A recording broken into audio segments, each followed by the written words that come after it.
दोस्तों, इस कलयुग में श्राप क्यों नहीं लगता? सबसे पहले आपको बता दें कि श्राप देना कोई आसान काम नहीं है और यह हर किसी के बस की बात नहीं।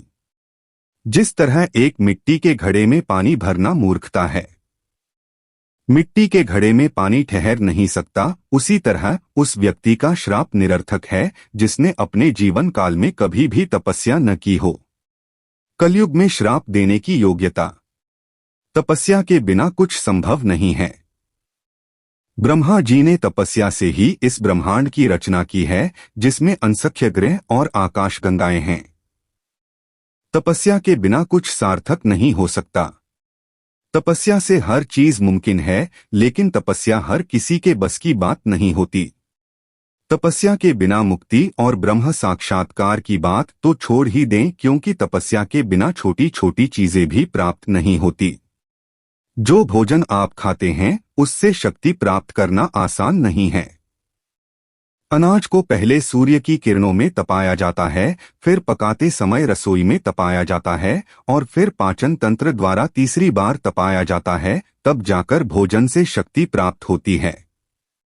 अगर आप कच्चा अनाज खाएं तो आपको उससे शक्ति नहीं मिलेगी, और अगर आप ठीक प्रकार से पका हुआ भोजन खाएं लेकिन आपका पाचन तंत्र सही नहीं है, तब भी आपको उससे वो शक्ति प्राप्त नहीं होगी। भोजन में इतनी शक्ति है कि आपके सारे अंग और यहाँ तक कि आपका दिमाग भी भोजन के जरिए काम करता रहता है, जिसे 25 से 30 वाट प्रति घंटे की बिजली चाहिए पड़ती है। लेकिन इसे बिना तपस्या के प्राप्त नहीं किया जा सकता।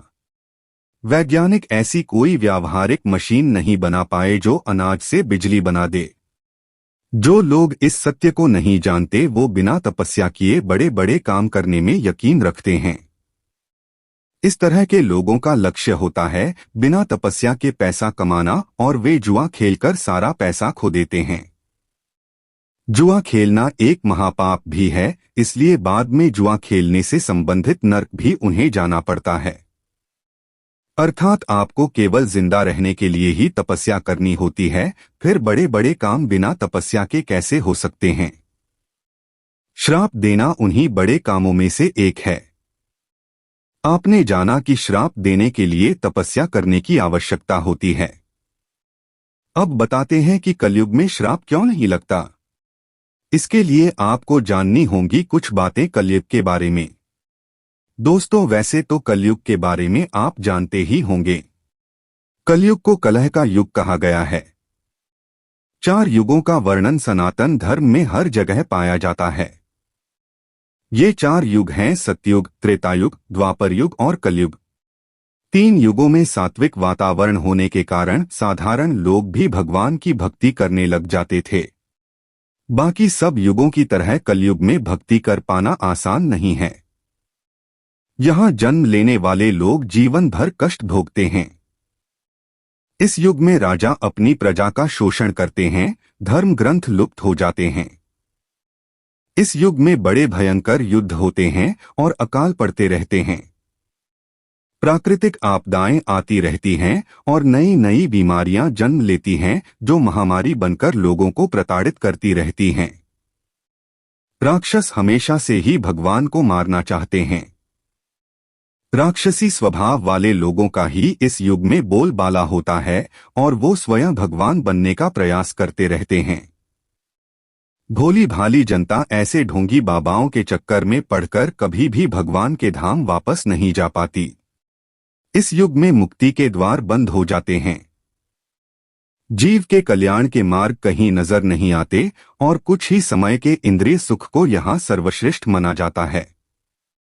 भगवान को जानने में यहाँ किसी की रुचि नहीं रह जाती और तपस्या के नाम से ये लोग भयभीत हो जाते हैं। दान इनसे दिया नहीं जाता और यज्ञ ये केवल दिखावे के लिए करते हैं। इस तरह यह निश्चित ही निम्न गति को प्राप्त करते हैं। कलयुग में जन्म किसे लेना पड़ता है? सतयुग में सब परमहंस हुआ करते थे, जिन्हें केवल भगवान के भजन से मतलब होता था। वे धर्म का पालन करने वाले और घनघोर तपस्वी हुआ करते थे और अपने जीवन के अंत तक भगवान के धाम वापस जाने का प्रयास करते थे। कुछ लोग जिन्होंने सतयुग में भगवान का भजन ठीक से नहीं किया, वो वापस भगवान के धाम नहीं जा पाए। ऐसे लोग त्रेता युग में जन्म लेते हैं और फिर से भगवान के धाम वापस जाने का मौका पाते हैं। इनमें से कुछ लोग तो त्रेता युग में भगवान की भक्ति करके उनके धाम चले जाते हैं, परंतु कुछ लोग त्रेता युग में मनमानी करते हैं और भक्ति करने में रुचि नहीं दिखाते। इस तरह के लोग द्वापर युग में फिर से जन्म लेते हैं। कुछ लोग द्वापर युग में सही से भक्ति करके जीवन को सफल बना पाते हैं। वहीं दूसरी ओर कुछ बदमाश लोग जो शास्त्रों को नहीं मानते और अपने मन से ही कर्म करते रहते हैं, वे द्वापर युग में भी भक्ति नहीं करते।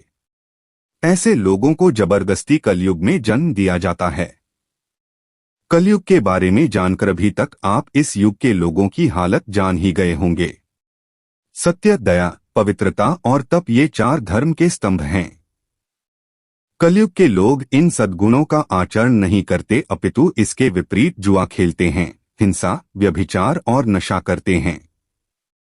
केवल उस तपस्वी का श्राप लगता है जिसने जीवन भर धर्म का पालन किया हो।